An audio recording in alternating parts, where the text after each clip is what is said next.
भगरीविषयी काही महत्त्वाच्या गोष्टी सांगणार आहे. साध्या भातापेक्षा भगरीमध्ये जास्त प्रमाणात अँटीऑक्सिडंट असतात. अँटीऑक्सिडंट आपल्या शरीरातील पेशींची फ्री रॅडिकल्स नावाच्या धोकादायक मॉलिक्यूलपासून संरक्षण करतात. मोठी माणसे भगर जरी उपवासाला खात असली तरी बाळाला पहिल्यांदा बाहेरचे अन्न देताना अगदी 6व्या-7व्या महिन्यापासूनच भगरीची खीर करून दिली जाते. बाळासाठी तो उत्तम पोषक आहार ठरतो, कारण ती पचायला अतिशय सोपी, हलकी असते.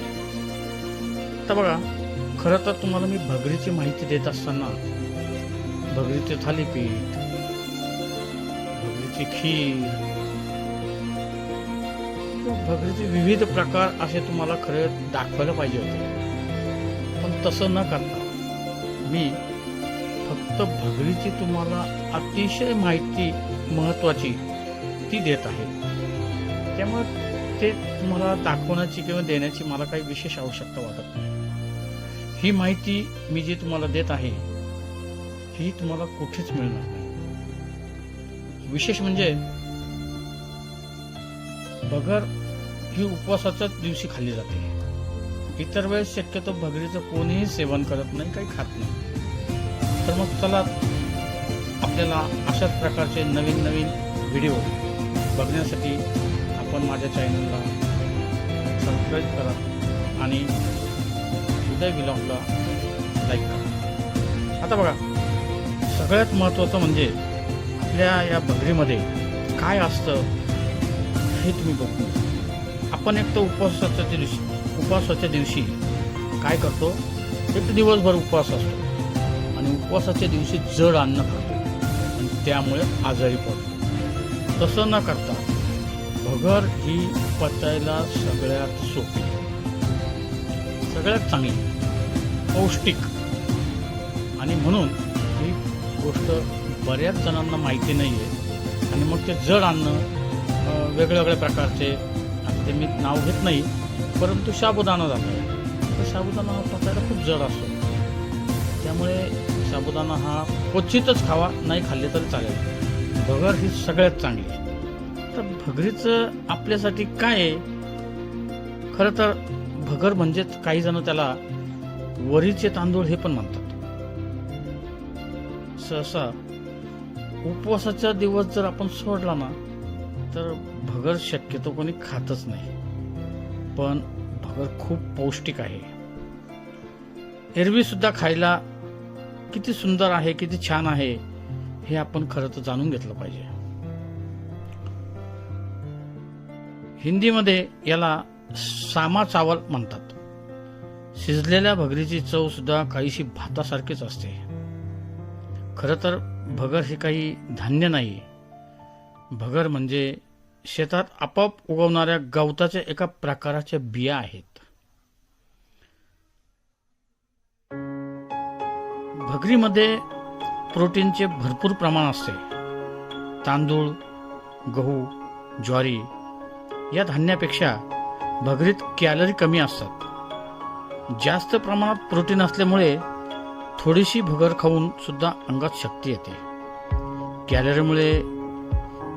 कॅलरी कमी असल्यामुळे वजन आटोक्यात ठेवण्यासाठी सुद्धा भगर उपयुक्त ठरते. हिंदीमध्ये याला सामा चावल म्हणतात. शिजलेल्या भगरीची चव सुद्धा खूप सुंदर असते. भगरीत फायबर खूप जास्त असतात. आपण खाल्लेल्या अन्नाचे पचन व्हायला फायबरची गरज असते. म्हणून आहारात फायबरचे प्रमाण जास्त असेल तर पचनाच्या तक्रारी अतिशय कमी होतात. भगर पचायला हलकी असते. भगर खाल्ल्याने जो कोणाला काही त्रास होत असेल, उदाहरणार्थ गॅसचा, तो होणार नाही. अपचन होणार नाही. पोट दुखत असेल तर ते सुद्धा दुखायचे कमी होते.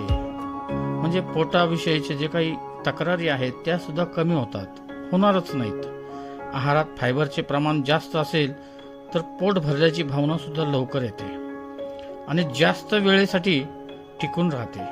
त्यामुळे जेवण कमी जाते, पोट भरते. या कारणामुळे वजन कमी करायचे असेल तर भगर हा सगळ्यात चांगला पर्याय आहे.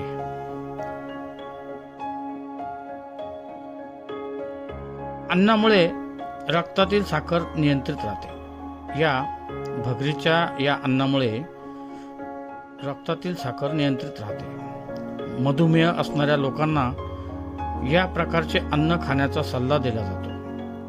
अर्थातच मधुमेह असणाऱ्या लोकांनी भाताऐवजी भगर खाल्ली तर त्यांच्यासाठी ते जास्त फायदेशीर आहे. भगरीत ग्लुटेन नसते. ग्लुटेन म्हणजे आपण खातो त्या अन्नात आढळणारा एक चिकट पदार्थ. आपण ज्या धान्याच्या पिठाला मळतो त्यात ग्लुटेन असते. उदाहरणार्थ गव्हाचे पीठ, पिझ्झा, पास्ता, ब्रेड यामध्ये ग्लुटेनचे प्रमाण जास्त असते. ग्लुटेनमध्ये काही पोषक द्रव्ये नसतात. काही लोकांना ग्लुटेनची ॲलर्जी सुद्धा असते. ग्लुटेनयुक्त पदार्थ खाल्ल्याने त्यांना पोटात दुखणे, अपचन होणे यासारखे अनेक त्रास होतात. अशांसाठी भगर परिपूर्ण ग्लुटेन फ्री आहे. हा एक उत्तम पर्याय आहे. पचायला अतिशय हलका आहे. म्हणून भगरीत फायबर खूप असतात. फायबरयुक्त भगर असते. आपण खाल्लेल्या अन्नाचे पचन व्हायला फायबरची गरज लागते. म्हणून आहारात फायबरचे प्रमाण जास्त असेल तर पचनाच्या तक्रारी कमी होतात.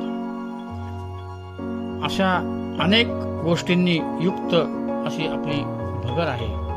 आणि फक्त उपवासाच्याच दिवसात न खाता भगर ही अधूनमधून खायला पाहिजे. म्हणजे शरीरातील आपल्या सर्व गोष्टींचे संतुलन भगर ठेवते. अशाच प्रकारचे महत्त्वाच्या माहितीसाठी आपण माझ्या चॅनलला लाईक करा आणि सबस्क्राईब करा. थँक्यू.